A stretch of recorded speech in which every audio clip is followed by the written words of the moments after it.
In this video, I'm going to show you how to troubleshoot a snowblower that will not start.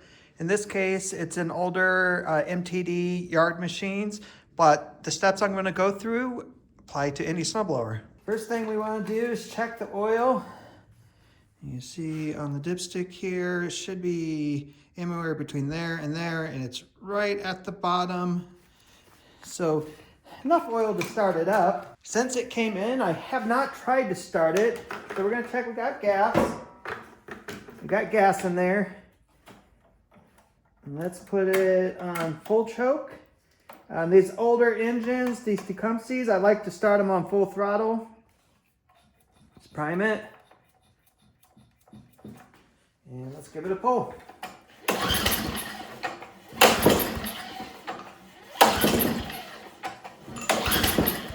And sure enough, it does not start. So let's check to make sure we have spark. And you can do that just by removing the spark plug. Just kind of visually inspect it. And not the greatest spark plug, but I'm on a test here. So you just need to ground it out on metal up here. Just get it to sit. You don't have to have pliers to do this, but sometimes the shield on the wire is not insulated that great, and it can shock you a little. But we'll just pull it over and see if we got spark. And it's hard to see on camera, but we have spark. Because what you'll see is right between the tip here and the little electrode, you'll see the spark jump across that. All right, got the spark plug back in. So we're gonna take off this heat shield because we have something going on with gas related, and this is a very common issue that I work on, is gas sits in these things and gums up the carburetor. So I suspect that's what's going on here. So I just popped off the choke knob there.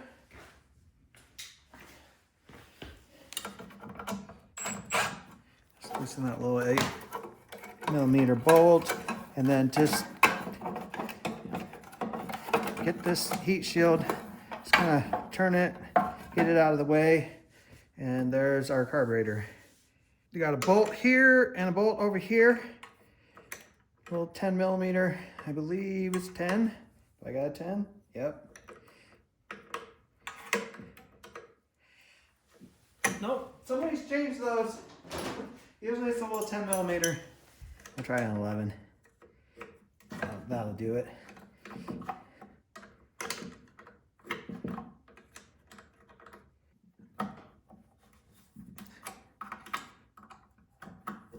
Okay, I want to remove the line over here that goes to the priming bulb. So let's get a pair of pliers and grab it and just slowly wiggle it back and forth and work it off. And then we also got to get the gas line off. So same thing. Just get your pliers on there. Just start wiggling it and work it off backwards while you're kind of pulling the carb out. And then also remember this linkage. If you have to take a picture, just remember where it goes. See, it goes right in that center hole in the first one up the top here. All right, let's take the bowl off this thing. It's just a 13mm.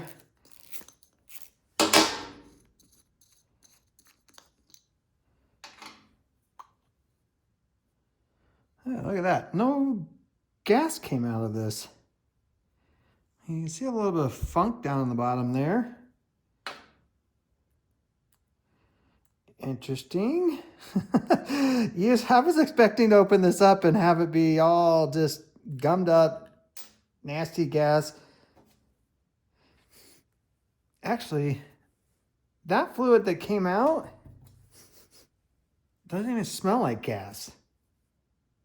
Almost looks like water. Just the way it's beating up like that. Interesting. I'll explain why it wouldn't start, right? Water in there? But we're gonna pop this little plastic cap off here. And then we're gonna just take this jet out here. There's no adjustment in this jet. The older style ones, this would be your idle screw. Newer stuff, it's just you get what you get. So you just take this pilot jet out. There's a little pinhole in the top of that. But that is it for taking it apart.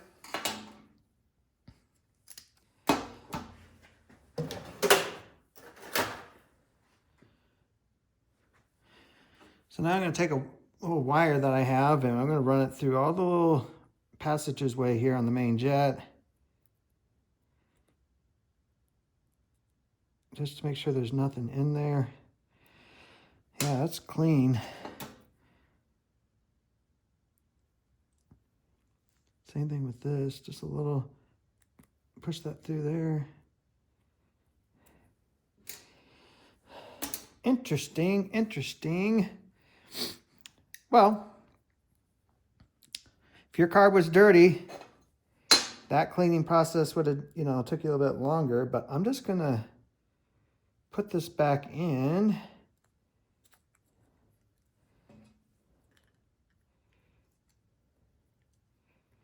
Put the pin back in.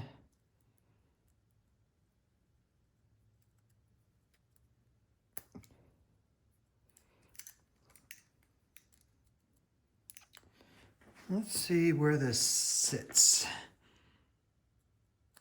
Yeah.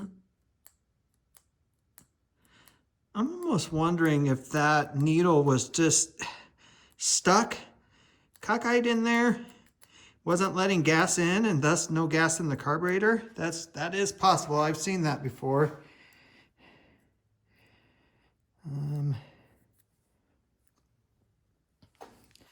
I'll wipe out the bottom of the bowl here.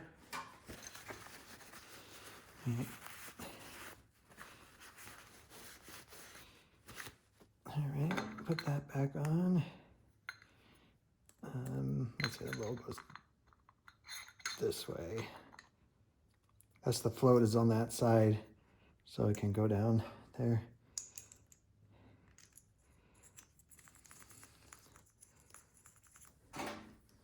Just snug this back up. Put our pilot jet back in.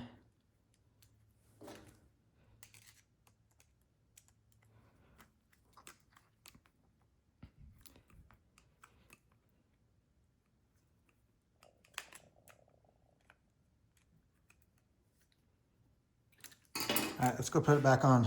You may be wondering why gas is not coming out here. I have fuel clamps. I got one on the other side. If you don't have that, you can always just shove a screwdriver in here, keep it from, you know, leaking out while you're working on it. But we just need to hook our linkage back up.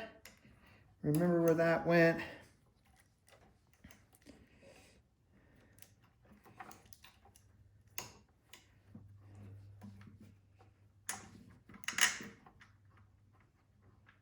Get this back on the studs.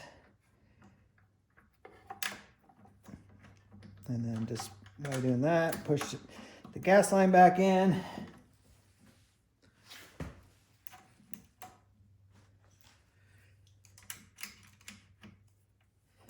And then just start your nuts here.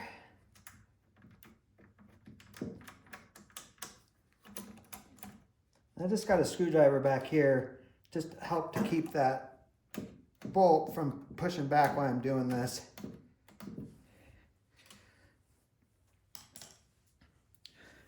This one we can just get with our hand.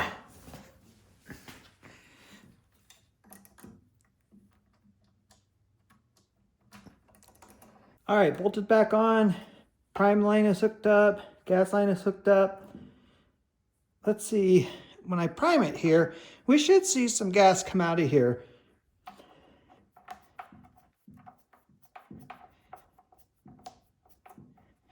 See, I don't know if gas is getting in there. I don't think gas is getting in the carburetor still. Let's check that. You can just loosen the bowl while it's on. And see, get some dribbles here.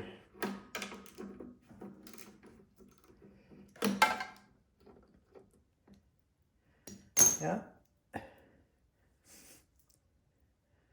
Got some gas dribbling out. That is good. Gas in there.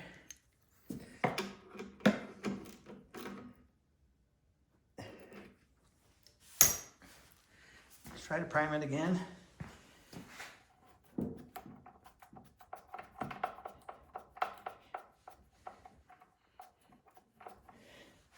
Something's up with our prime line too here. Is it not hooked up? Because what it does is it pushes air into the carburetor and forces the gas out of the bowl into the top of the carburetor, so it gets into the intake easier there.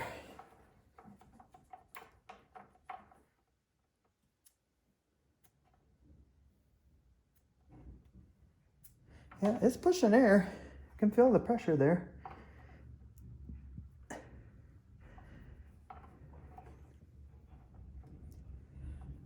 Put that back on. Okay, we have gas in the carb, but I don't think we have enough gas in the carb. So you might have already got yours started at this point. But when I pulled that off and there was nothing in there, I'm like, you know what? I wonder if that's stuck. And part of me was looking at it and I kind of dismissed it. Should have filmed this when it was out, but there's our float. And right in here is our needle, and there's that little metal seat that it sits on. And to me, when I was cleaning, I'm like, gosh, that seems like it's not set right, but kind of looks right. And what I think is happening is it's bent so far, the metal tab that's on the float, it's so far up that gas is this is down, gas comes in, this causes the float to go up, and it's closing too early. The float needs to go higher to get more gas in the carb.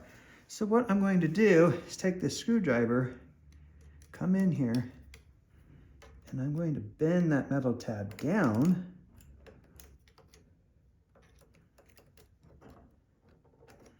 And now you can see that it's down, and as it comes up, see that it's a lot higher now than it was just a second ago. This ball back on.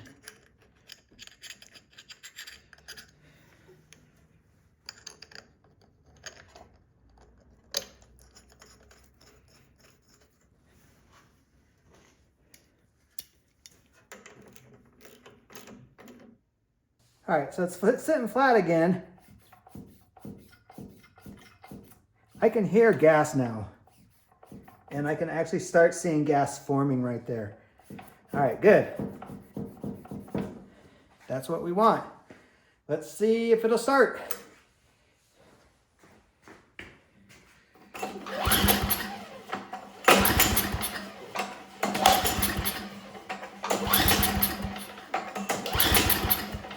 Oops. Gotta put that up there. It was in the kill position, darn it.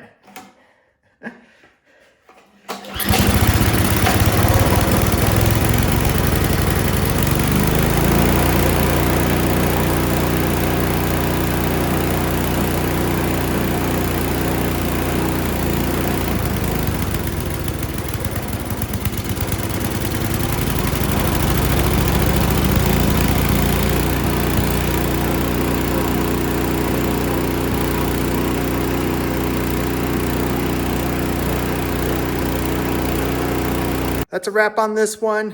A little bit different than normal because of the no gas in the carburetor and water. But the steps that you need to go through to troubleshoot your snowblower are the same. You know, we got to check for gas, check for oil, check for spark. Then, you know, still no start. We got to investigate the carburetor. I took the carburetor apart, showed you how you would clean it, put it back together.